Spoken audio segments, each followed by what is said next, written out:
채권자로서 9천만 원을 배당을 받게 나오니까 맞습니다. 실제로 취득 금액은 7천만 원이 되는 거네요. 그렇죠. 그럼 등기부등본상에는 얼마로 찍히는 거죠? 9,000원 지키죠. 9천 원으로. 그러면 9천에 바로 양도하더라도 양도세가 없죠. 이래서 MPL 하는 것 같습니다. 변호사님, 오늘 론 파일들을 다 확인을 했는데 전체적으로 배당을 받기에는 무리가 없는 그런 채권들인 것 같아요. 한두 해 빼고는 그래 보입니다. 그 배당을 좀 받을 수 있다. 환가성이 좋다. 그러면 큰 부동산보다는 좀 작은 부동산이 유리할 것 같은데 아무래도 그렇죠. 그 작은 부동산의 대명사가 우리는 아파트 채권입니다. 아파트 채권. 오늘 그래도 거래하는 채권들 중에 보면 뭐 아파트 많이 채권들이 좀 아파트는. 많은 것 같아요. 네. 그러면 변호사님께서 보시기에는 매력적인 아파트 채권은 이런 거다. 어떤 게 있을까요? 결국에는 누군가가 법원에서 낙찰을 받고 그 낙찰 대금에서 우선 변제권자로서 변제를 받아 나오는 건데 그러다 보니까 우리가 받아갈 채권액은 결국 낙찰을 받은 사람의 낙찰 대금 안에서 놀아야 되는 거고. 그렇죠. 예. 그러다 보면은 이 낙찰 대금 대비 또는 네. 뭐 감정가액 대비 낙찰가율 대비 우리의 그 채권액이 좀 많이 안전 마진이 높은 이런 채권들이 일단은 가장 안전하다고 보면 될 것 같고. 그 환가성이 높다라고 아까 제가 설명을 드렸었는데 맞습니다. 아파트 채권들이 환가성이 높다. 즉 낙찰가율이 그만큼 높다는 거죠. 높다. 낙찰가율이 높다라는 건 그만큼 환가되는 대금 자체도 많다. 높고 많다. 맞습니다. 그러면 우리가 채권자로서 우선 순위 배당을 받을 수 있는 가능성이 높아진다라는 뜻이고 그렇죠. 그러한 입장에서 말씀하신 거 맞죠? 맞습니다. 그래서 아파트 채권 위주로 만약에 뭐 구독자분들께 소개를 한다면 아파트 채권 위주로 MPL 채권을 투자하시는 게 유리하다. 우선은 초보자분들의 경우는 그게 맞는 것 같습니다. 리스크도 적고 네. 뭐 수익이 드라마틱하진 않더라도 네. 뭐 그래도 기본적으로 경매로 낙찰받아서 네. 수익을 내는 것보다는 당연히 많을 텐데 그럼에도 불구하고 그런 수익률을 가져감에도 리스크를 적게 가져가면서 가급적 내가 받을 권리가액을 다 가져간다는 그런 장점이 있겠죠. 그러면 변호사님, 이건 나는 이렇게 작게 소액으로 투자해서 투자되는 금액 제외한 나머지는 레버리지로 그런 금융을 차입해서 배당으로 빠르게 즉 종료하고 싶은데 낙찰가율이 갑자기 낮아지거나 배당을 전혀 다 못 받는다면 어떤 선택을 해야 될까요? 정말 낙찰가율이 많이 낮아져서 제 네. 채권에 침해가 들어온다. 네, 내가 받아야 될 돈에 침해가 그렇죠. 들어왔어요. 네, 그럴 네. 경우에는 방어 입찰이라는 여러분들이 아시는 그런 방법이 있겠죠. 방어 입찰. 아마 잘 모르시는 그 초보 구독자분들은 방어 입찰에 대한 개념을 모르실 겁니다. 네. 방어 입찰에 대한 부분들을 좀 소상하게 말씀해 주시겠어요? 그러니까 결국에는 내가 채권자이면서 이 부동산을 내가 낙찰받는다라는 개념으로 보시면 되는데 네. 그게 왜 그런 경우가 생기냐면 내가 이제 은행으로부터 채권을 사왔는데 이 채권을 누군가가 비싸게 낙찰받아서 내 채권이 전부 다 변제받을 수 있다면 전혀 문제가 되지 않지만 네.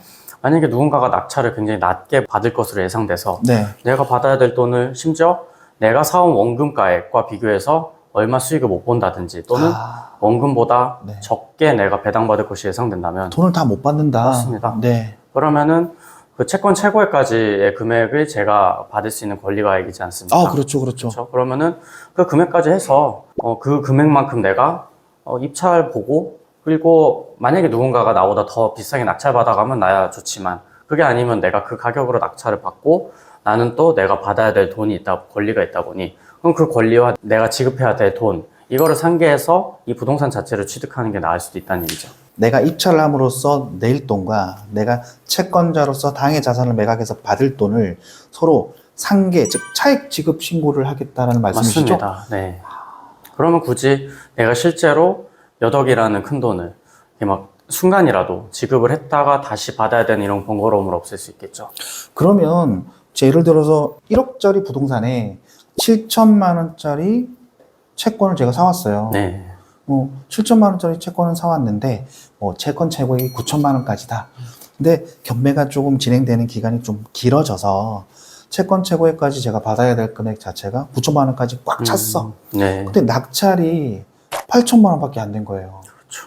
그러면 나는 1,000만 원을 더 받아야 되는데 그러면 이러한 경우에는 방어 입찰을 하셔야 된다는 말씀이신가요? 그거는 좀 사안에 따라 다른데 지금 네. 어쨌든 원금은 7천인데 1,000만 원이라는 수익이 발생은 했어요. 물론 내가 그런가요? 2천만 원을 받을 수는 있지만 1,000만 원 여기서 이제 선택을 하는 거죠. 난 그냥 1,000만 원 받고 여기서 끝.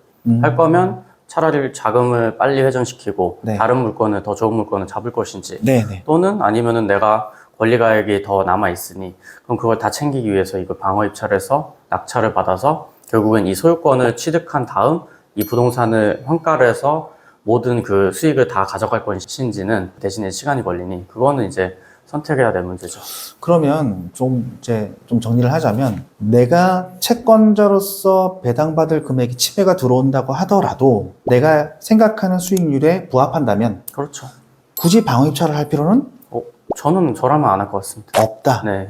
본 부동산의 소유권을 목적으로 한다면 실제로 채권은 내가 7천에 샀고 그리고 9천에 내가 입찰을 본다면 내가 9천을 입찰을 보고 채권자로서 9천만 원을 배당을 받게 나오니까 맞습니다. 실제로 취득 금액은 7천만 원이 되는 거네요. 그렇죠. 소유권 취득할 때 7천만 원으로 소유권을 취득하는 효과가 발생하죠. 그럼 등기부등본상에는 얼마로 찍히는 거죠? 9천원을 지키죠. 9천 원으로. 그러면 9천에 바로 양도하더라도 양도세가 없죠. 이래서 MPL 하는 것 같습니다. 변호사님 덕분에 권리가액이 침해가 들어오더라도 꼭 100% 방어입찰을 할 필요는 없다. 그 이유는 자기가 생각하는 주관적인 수익률에 부합한다면 선택적으로 방어입찰을 선택할 수가 있다. 그리고 소유권을 목적으로 한다면 오히려 채권을 확보해서 추가적으로 그 정상이자와 연체이자 채권 최고액 상당의 그 룸을 활용하는 게 좋다. 총 채권 금액은 한 어느 정도 되나요? 이번 거는 그렇게 크진 않았는데 한 11개 차주에 총 30억 정도 OPB 원금 잔액 기준이죠. 네. 그리고 그 금액에서 저희가 이제 예를 들어서 총 11개 차주의 선순위가 하나 차주당 200만 원, 300만 원 붙어가지고 뭐 선순위 채권액이 뭐 3천만 원이 될 수도 있고 뭐 2천만 원이 될 수도 있고 그러한 부분이라서 그래도 저희가 좀 확인을 해야 될 것 같아가지고 그래서 일단 오늘 채권 양수도 계약서를 작성을 하고 특약 부분에다가 조건부로 네네 예. 그리고 지금 우리가 지금 파악한 거로는 네. 아파트나 이런 데는 지금 다 접수가 되어 있습니다. 당했어요 부분이. 금액이 그리 크진 않을 것 같은데 네. 크지 않기 때문에 단건으로 보면 몇백만 원 수준밖에 안 될 수도 있는데 근데 이제 11개 차주분들을 다 모으면 조금 당했어요 부분이나 그런 선순위 채권들이 조금 있을 것 같습니다. 그래서 지금 배당 종기가 안 끝난 건이 지금 2건이 있어서 그 건이 마무리되는 날 잔금을 치는 게 맞지 않겠나 싶습니다. 그리고 지금 배당 임박한 채권들은 두 개 먼저 선순위 바로 확인하고 저희가 바로 치고 나머지는 전체 채권액은 이제 9월 초인가 중순인가 배당 종기가 있더라고요. 그거 확인하고 잔금 다 치고 들어가는 걸로 그렇게 하시죠. 사례가 많이 없어가지고 저희 입장에서는 선순위 100만 원, 200만 원에 수익률 1%, 2%가 날아가 버리니까 방금 이야기에서 실무 책임자분하고 소통을 하면서 우리는 어떻게 보면 돈을 벌었죠. 어떤 부분에서 우리가 돈을 벌었다고 할 수 있겠습니까? 변호사님. 뭐 세세한 팁인데 네. 잔금 일자를 늦춘다든가 잔금 일자를 늦추면 어떤 게 이점이 있을까요? 우리가 잔금 칠 때 전부 현금을 쓰진 않으니까 네. 근지권 대출을 받지 않습니다. 조달 비율은 몇 퍼센트 정도 되죠? 뭐 많으면 90%까지도 90%까지. 받는데 네. 그 근지권 이자가 상당한데 그거를 만약에 2주, 3주라도 늦추면 그만큼 돈이 세이브 된다고 봐야죠.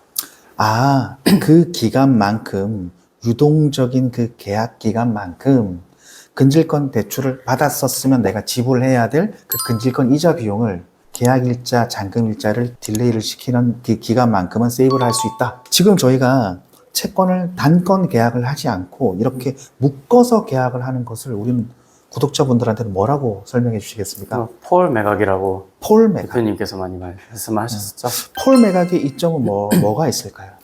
단건 이렇게 할 수도 있지만 네. 이렇게 묶어오면은 사실 아파트 채권 같은 좋은 채권들 뭐 좀 무리가 없는 채권들은 잘 팔지도 않을 텐데 그렇죠. 이렇게 묶어서 오면은 일단 어려운 채권들이 좀 섞여 있지만 네. 또 우리로서는 그게 더 괜찮은 채권들을 섞어놨기 때문에 포트폴리오 수익률을 가져갈 수 있는데 포트폴리오. 네. 그렇죠. 근데 매도인 입장에서는 이런 어려운 채권들을 같이 매각하는 게 유리하기 때문에 우리가 만약에 다른 경쟁업체가 있다 그러면 경쟁사들보다는 더 경쟁력이 있지 않을까 네, 그런 측면이 있습니다.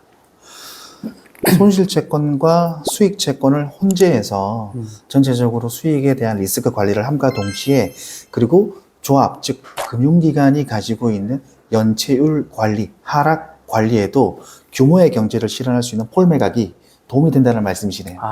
맞습니다. 잘 설명해 주셨습니다.